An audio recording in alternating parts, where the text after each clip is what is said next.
Alright, yes. Can I get a little spray down here? Just here on the sides here, yep. There you go. Alright. How's he look? Alright, give him the shades. I got a 65 Cadillac. Ooh, runs. You know, it would be nice if people show up for rehearsal. But we don't have rehearsals here. Anyways, you always gotta look your best. You know, clean. You know. I mean, when you look in the mirror, if you have something between your teeth, I mean, do you leave it there? No. If you look in the mirror and you see something wrong, do you change it? Welcome to the show on Westbourne Radio. I like when I do stuff like this. You know, action.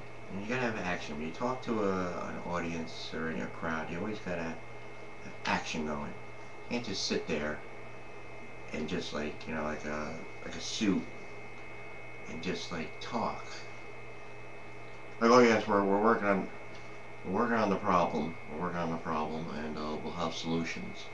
Plus, we'll have solutions. Oh yes, you in the front. What's your question? What are you doing about this bullshit? We're working on the problem, obviously. Next. Yes, it's me again. What are you doing about this bullshit? All right. Now it's having a little fun here. Time for Kinda Girl to look in to see what Bramer is doing, and for that, we'll go over here. What's up, Twinkles? Nothing, man. This is bullshit. I like when you're the fiery Twinkles. Anyways, yes, looking at that thing that video. You're right, Sunset. I don't know what that was because there's no wild animals up here. I mean, not even dogs. You hardly see a dog. I mean, there's cats. There's birds. I mean, possums, raccoons, edges.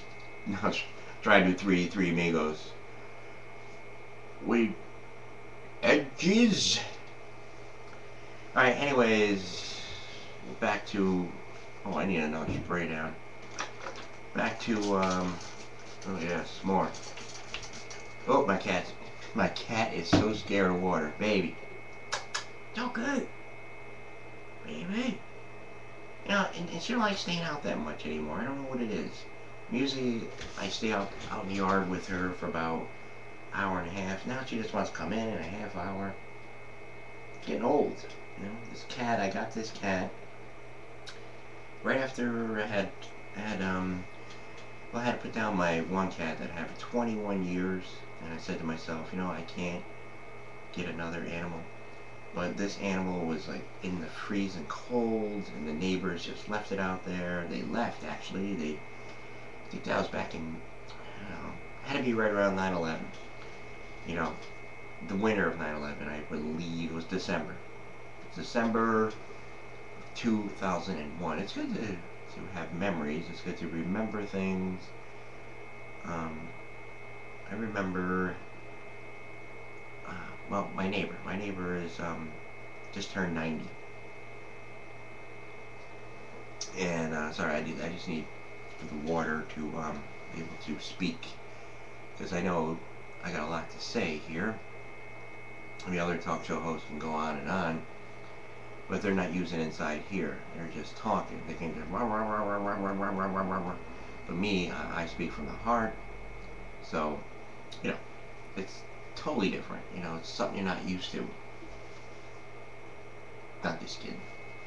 Now I'm full. God, now I can't see out of these glasses. Anyway, yes, my neighbor. I won't see him no more. He's in a nursing home. Known him basically my whole life. Always kept his garden beautiful. Always shoveled outside. Immaculate. A very hard worker. His gardens, which is beautiful. Every year it's just like amazing. And now I was out in the yard the other day and I'm looking at the yard and I'm like, wow. You know, that's he's not going to be there to take care of it no more. You know, it's just, and as kids, you know, they have an option to bring them home. There's three of them, but nobody would take care of them. Nobody. Well, they're all working. You know, it's sad. You know, because where are you going? Well, I remember we had to put my dad in a nursing home, and it was sad. It was sad to see, you know, a man so popular, so loved his whole life, and then boom. You know, I used to sit there and talk to him, like, and he kept on saying the same old things over and over. He was trying to think, 68. He one day, I don't mind sharing this, you know, universal. Well, one day I remember him knocking on the door, and I opened the door, front door of the house, because I had to come home. I came back to live because I came back to get over a gambling problem. See, I was on my own. I had money. I lived in Latham for years. Anyway, make a long story short, I had a problem. I came back. He helped me for about a year, and then all of a sudden, he had a problem. Amazing. Well, he knocked on the door and he said, "Jared, this key won't open the door." And I grabbed the keys and I looked at him and I said, "These are the keys to the house." And I don't know, he just lost something. Something inside just made him forget things. Because I was hearing that, excuse me, he was driving around in circles. Like, you know, driving the car around in circles.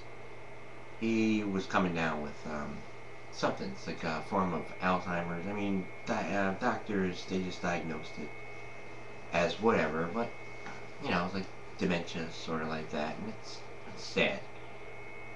You know, and I'm not choking up because it's just, it's morning here, and I didn't think I was going to go there, but I did. I don't know why. But it makes me think of the truth, you know, the truth. I'm saying to myself, sure, I can go another 20, 30 years. For what? I mean, not to say I'm not going to. I mean, this is not a goodbye tape. I'm just saying, I mean, you just get to this point, to the end, and nobody comes visit you, nobody wants to take care of you. You know, your friends don't even stop by no more. I mean, you have tons and tons of friends. But who was there every day? Me, my mother, his sister, a couple other people. Not much. And, you know, it's sad. Because it just goes to show you, it's just, like who your real friends are. I mean, it's all associates for now, which is fine, but I'm saying a true person, a true friend will always be there. We'll find time. You know, we'll find time to come see you, and especially when you're at your end. You know, you're at your end. That's when you know. Yeah, I try to tell my mother these things. I say, Ma, you know, I said, you gotta figure out who in your life means something to you. I mean, you're worshiping your family, your sister, your mother, your brother, your cousins. They're telling you what to do. I'm like, you know, if you drop dead today, you think they would even stop by? I'd have to bury you out in the yard. Alright, we'll be right back. Here on the West One Radio.